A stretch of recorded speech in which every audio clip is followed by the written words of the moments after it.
morning sa inyong lahat. Hello. So, pakita ko sa inyo ngayon yung Mount Makiling. So, ayan, ang ganda kasi ng panahon, guys. Kitang-kita talaga siya, oh. Kita gid. Tapos kita nyo yung ano, yung mga palay dito sa may International Rice Research Institute. Ang ganda, guys. Mga palay, oh.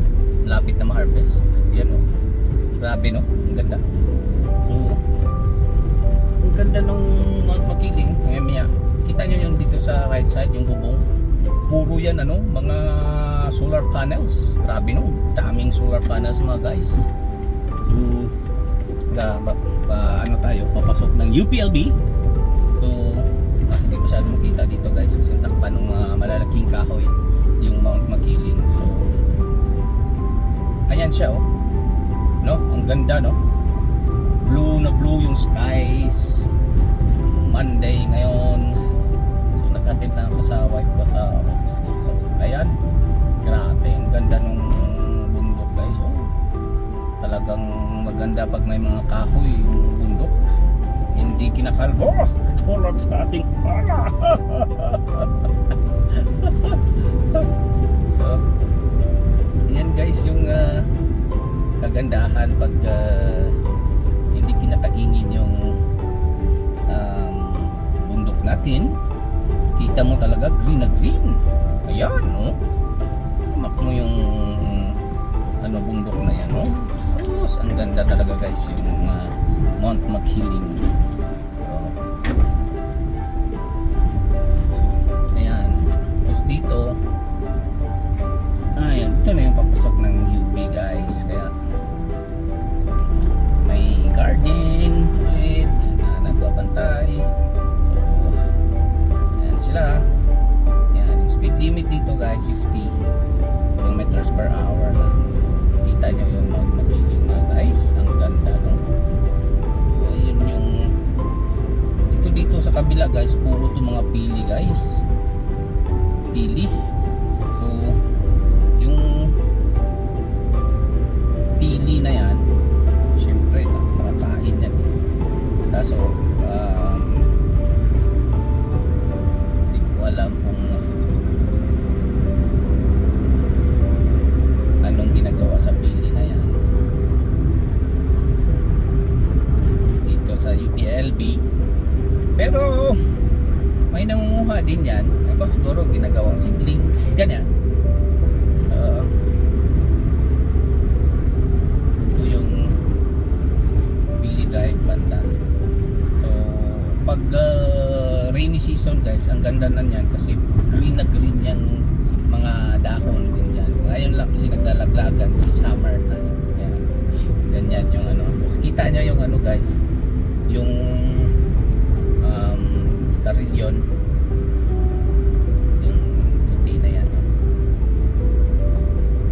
na mataas. So, kung nasa tuktok ka pala niyan, kitang-kita mo yung pati yung mga Laguna Lake, guys. Ang ganda siguro tingnan dyan. Nandyan ka sa tuktok ng karilyon. So, hindi na pwedeng umakyat dyan. Nagbabawal. So, ito naman ay yung daan na ginawa nung before pandemic po ba to siya nagawa. Parang, so, ayun, hindi masyadong maganda yung pagkagawa, guys, kasi pangit na yung ano, mga pato-pato. Parang substandard yung pagkagawa. Inayos na nga yan, eh.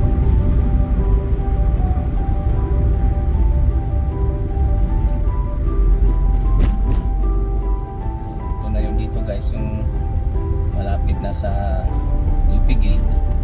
So, dito, guys, yung church, Catholic Church, yung sa right, guys, yung pinasukan ng Nissan, yung simbahan dyan, guys, ng Catholic. Ayan, na may tao yan, dyan. Diretso lang tayo, palabasan naman ulit ng ano, UP Gate. So, Monday ngayon.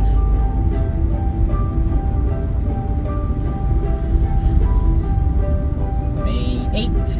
Tama ba? May 8 ngayon.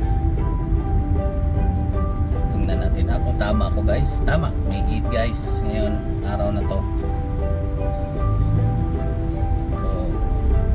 So, ito na tayo guys sa may UP Gate. Ito may bank dito sa kanan. Government bank, yung land bank. So ito kakanan na tayo kasi lalabas tayo ng UPLB. So ito na po si UP Gate mga guys. Ayan, kita nyo ng dalawang tower. So lalabas na tayo. Ayan. So ayan mga guys, labas na tayo. So, nakasmile pa rin si Jollibee. So yan mga guys, talaga sa support nyo at kahit pa paano may nanonood sa video natin. Sa lahat ng mga taga UPLB, alumni at sakang students, shoutout sa inyo. At sa lahat ng subscribers, sila Loshop, Sir Loshop, si Boss G TV, at sa lahat sa inyo, thank you sa support. Bye-bye!